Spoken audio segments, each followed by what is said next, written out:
Hello everyone, good morning बच्चों। कैसे हो आप लोग?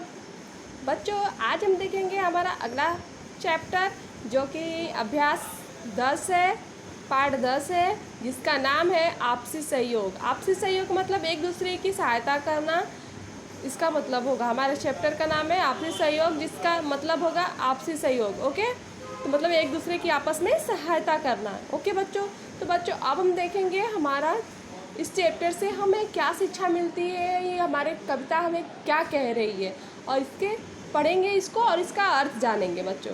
तो चलो बच्चों, हम इसे पढ़ते हैं और इसका अर्थ जानते हैं अच्छे से। ओके, तो हमारा पहला लाइन है, मिले फूल से फूल तो देखो, गुलदस्ता बन जाता है, ईंट से ईंट जुड़े तो देखो, सुंदर घर बन जाता है। तो बच्चों, ये हमारा पहला पैराग्राफ था जो कि हम इसे अब मैं इसका आप लोगों को अर्थ बताऊंगी। ओके बच्चों, तो इसका अर्थ होगा, फूल से फूल मतलब कि बहुत सारे, एक फूल से दो फूल, दो फूल से तीन फूल लेके उसे एक साथ में रखने से वो गुलदस्ता बन जाता है। वैसे ही एक ईंट से दूसरा ईंट, दूसरा ईंट से तीन ईंट, ऐसे ईंट पे ईंट जोड़ के, ईंट से ईंट जोड़ के, ईंट से ही ईंट जोड़ते जोड़ते घर बन जाता है। और कैसा घर? वो भी सुंदर घर। हम जैसा घर चाहे वैसा सुंदर घर बन जाता है। तो हमारी कविता यही कह रही है कि फूल से मिले फूल से फूल तो देखो, सुंदर गुलदस्ता बन जाता है, ईंट से ईंट जुड़े तो देखो, सुंदर घर बन जाता है। तो बच्चों, हमारा पहला पैराग्राफ का अर्थ था कि एक से दो फूल, दो फूल से तीन फूल, तीन फूल से चार फूल, अगर हम ऐसे कई सारे फूल एक साथ जोड़ के रख दे तो वो गुलदस्ता बन जाता है। वैसे ही ठीक ईंट पे ईंट जोड़ने से, एक ईंट से दो ईंट, दो ईंट से तीन ईंट से जोड़ जोड़ के एक सुंदर सा घर बन जाता है। ओके बच्चों, तो पहला पैराग्राफ आप लोग को समझ में आया होगा। अब हम देखेंगे हमारा सेकंड पैराग्राफ जो कि है, क्या कह रहा है, ध्यान से बच्चों सुनो और इसका अर्थ समझो। छोटी छोटी जल की बूंदें सागर बन लहराती है, मिट्टी के कण से ही यह पृथ्वी बन जाती है। ओके बच्चों, तो हमारा सेकंड पैराग्राफ क्या कह रहा है? हमारा सेकंड पैराग्राफ जो कि कह रहा है कि छोटी छोटी जो बारिश की बूंदें गिरती हैं, जो बूंदें होती है पानी की, उससे सागर बन जाता है। क्या बन जाता है? सागर। मतलब सागर तो बहुत विशाल होता है, बहुत बड़ा। हाँ, आप लोग को पता ही है। तो छोटी छोटी बूंदों से सागर बन जाता है, और मिट्टी के छोटे छोटे कण से ये पृथ्वी बना हुआ। हमारा पृथ्वी कैसे बना हुआ है?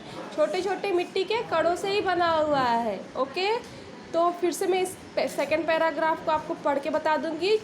छोटी छोटी जल की बूंदें सागर बन लहराती है, मिट्टी के कण कण से ही यह पृथ्वी बन जाती है।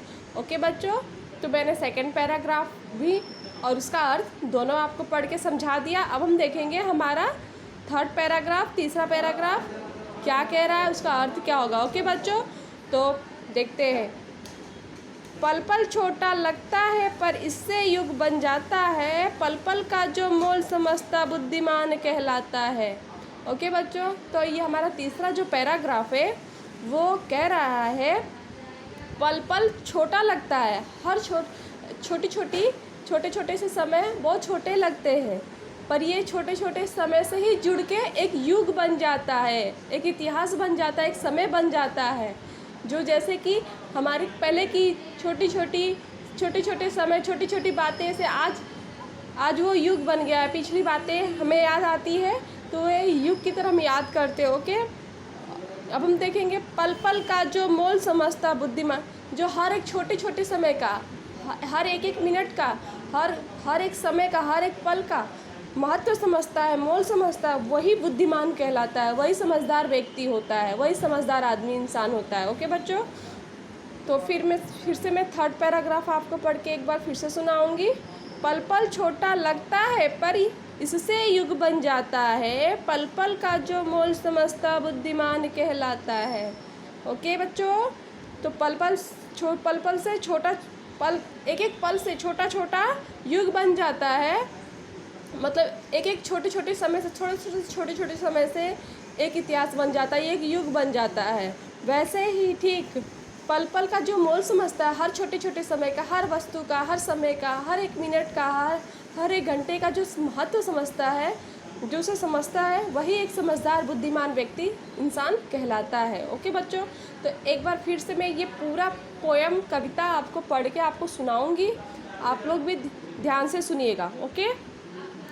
मिले फूल से फूल तो देखो गुलदस्ता बन जाता है, ईंट से ईंट जुड़े तो देखो सुंदर घर बन जाता है।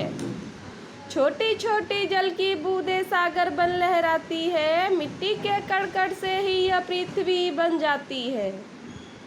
पल पल छोटा लगता है पर इससे युग बन जाता है, पल पल का जो मोल समझता बुद्धिमान कहलाता है।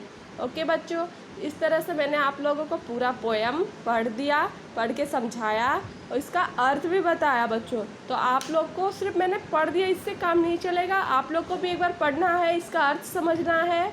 तो आप लोग घर पे इसे मेरे पढ़ाई इस पोयम को, जिसका नाम है आपसी सहयोग, मतलब कि एक दूसरे से मिलके क्या बन जाता है, वो जैसे कि एक से दो फूल बिने, दो से तीन चार फूल बना दो, एक साथ रख दो तो गुलदस्ता बन जाता है। और एक ईंट के साथ दो ईंट रख दो, दो ईंट से ऐसे करते ईंटों पे ईंट चढ़ाओ तो उससे घर बन जाता है। उसी को कहते हैं आपसी सहयोग। तो हम चाहें तो एक दूसरे की सहयोग करके, आपसी सहयोग से जो चाहे वो कर सकते हैं।